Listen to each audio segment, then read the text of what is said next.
안녕하세요, 여러분. 반갑습니다.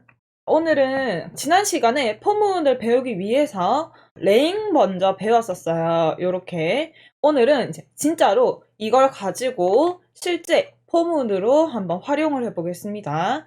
포문에 대한 문법을 다시 한번 보면서 바로 실습으로 넘어갈게요. 자, 포문을 사용하는 방법은 앞에 포 이렇게 썼고 띄우고 변수의 이름을 지어주면 되는데, 우리가 평소에 변수 이름 짓듯이 n이나 a나 아무거나 원하는 대로 이름을 지어주면 돼요. 그런데 보통 포문에서는 i, j, k를 많이 사용을 합니다. 자, 저는 이번에는 i라고 지을게요. 자, 이름을 지어주고 다시 한 칸 띄우고 in.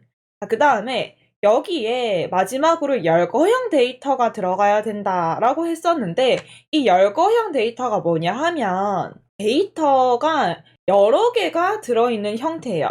예를 들어서 우리 지난 시간에 랭을 배웠었죠.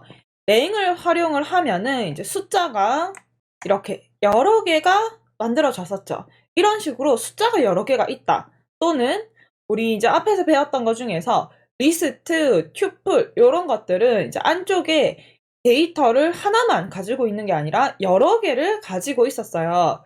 또는 텍스트, 우리 str 같은 경우도 이제 글자를 적었을 때 이제 하나하나 글자를 하나하나 따지고 보면은 그 여러 개가 담겨 있는 형태죠.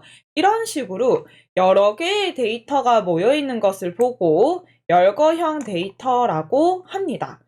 그 중에서 우리가 제일 많이 활용하게 될 게 아마도 지난 시간에 배웠던 이 랭과 리스트가 될 것 같아요. 자, 그러면 첫 번째로 여기다가 랭 데이터를 한번 넣어 보겠습니다. 랭 해서 얼마를 넣어 볼까요? 우리 1에서부터 10까지 만들어 볼까요? 그러면 1, 11을 넣어야 되죠? 지난 시간에 요 끝에는 11을 넣었을 때 11까지 나오는 게 아니라 빼기 1, 마이너스 1이 되어서 10까지 나온다는 것도 배웠죠. 자, 요렇게 열거형 데이터까지 넣어주고 난 다음에 마무리로 땡땡을 하고 내리면은 들여쓰기가 이렇게 들어가 있는 상태에서 이 반복을 실행할 실행 코드를 적을 수가 있어요. 저는 간단하게 프린트를 해서 이 i의 값을 한번 출력을 해보겠습니다. 실행을 해볼게요. 실행을 하니까 여기 1에서부터 쭉 해서 10까지 10개가 프린트가 되었습니다.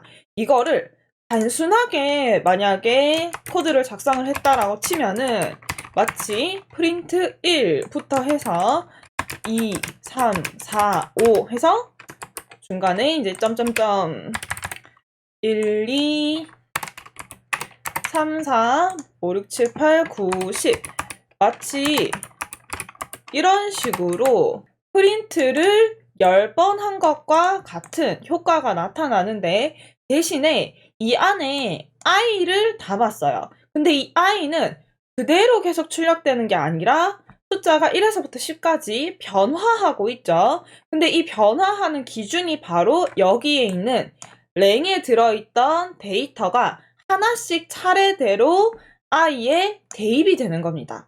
그래서 랭을 따로 확인을 했을 때 지난 시간처럼 이렇게 해서 이제 여기다가 확인을 해보면은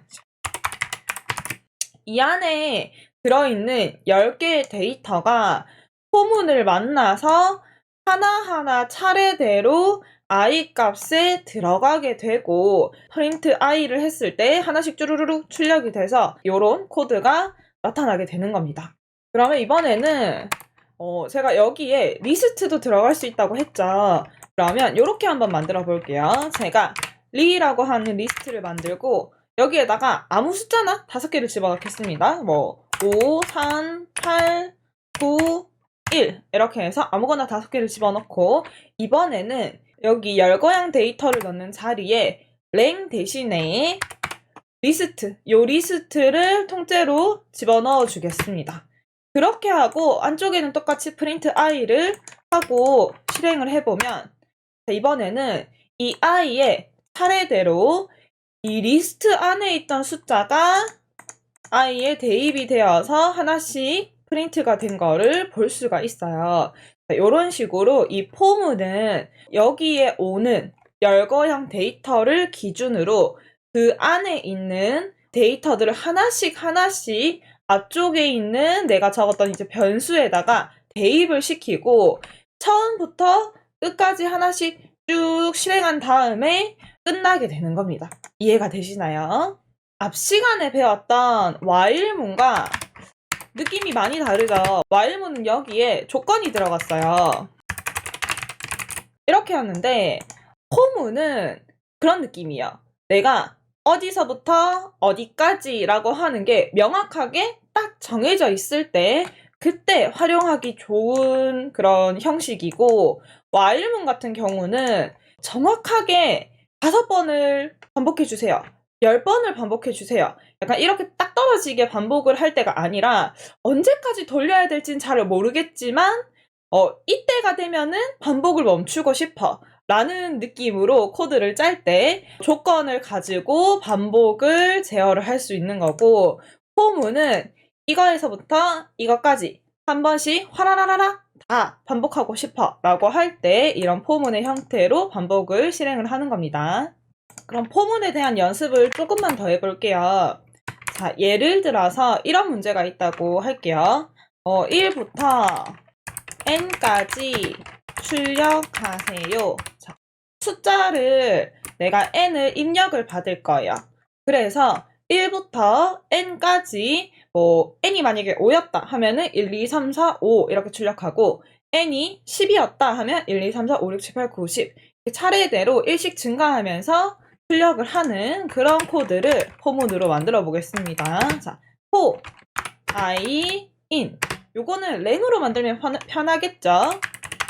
랭 해서 자, 앞쪽에는 시작하는 숫자를 넣으면 돼요. 자, 그리고 뒤쪽에는 우리가 여기서 입력받은 n을 넣어주면 되겠죠? 위에다가 입력 코드도 한 줄 적어줄게요. n은 숫자로 받을 거니까 int input로 여기다가 이렇게 n 표시도 해주고 그러면 여기에 자, 끝나는 숫자에서 n이라고 적고 프린트 하나씩 출력하자 i를 하면은 제가 만약에 5를 넣었을 때 4까지밖에 출력이 안 됩니다. 왜냐면은 여기에 숫자는 적용이 될 때 n-1 빼기 1만큼 적용이 되기 때문이죠. 그래서 우리가 이 n까지 전부 출력을 포함을 하고 싶다면 여기에서 플러스 1을 달아주어야 됩니다. 그러면 이번에 5를 넣었을 때 1, 2, 3, 4, 5 이렇게 출력이 되죠. 자, 그럼 여기서도 조금만 더 업그레이드를 해서 이번에는 A, B 두 개의 숫자를 입력을 받아서 A부터 B까지 출력 이렇게 문제를 바꿔볼게요. 그러면 이거를 하나 더 복사를 해서 앞쪽에서 첫 번째 A를 먼저 입력을 받고 뒤에 B의 숫자를 입력을 받겠습니다. 그러면 A부터 B까지 예를 들어서 3, 7 이렇게 들어오면 3, 4, 5, 6, 7 출력을 해야 되겠죠. 그랬을 때 여기에서 앞쪽에 A로 시작을 해야 되니까 여기를 A로 바꿔주면 되고요. 자, 끝나는 거는 아까 n 플러스 1 했던 것처럼 지금은 b 플러스 1을 만들어주면 됩니다. 실행을 해볼게요. 3에서 7까지 하면은 3, 4, 5, 6, 7 제대로 출력이 되죠. 이 포문은 정말 코드를 짤 때 아주 필수로 정말 많이 사용하는 문법이에요. 그렇기 때문에 우리 포문에 대한 연습을 굉장히 많이 해야 됩니다. 오늘 수업은 여기까지 하겠지만 여러분들 인터넷에 있는 다양한 문제 같은 거를 포문을 가지고 한번 활용을 해서 풀어보세요. 다음 시간에 그래서 이 포문을 가지고 활용하는 여러 가지 문제들을 많이 같이 풀어보겠습니다. 자, 그러면 오늘의 수업은 여기까지이고 다음 시간에 만나요. 안녕!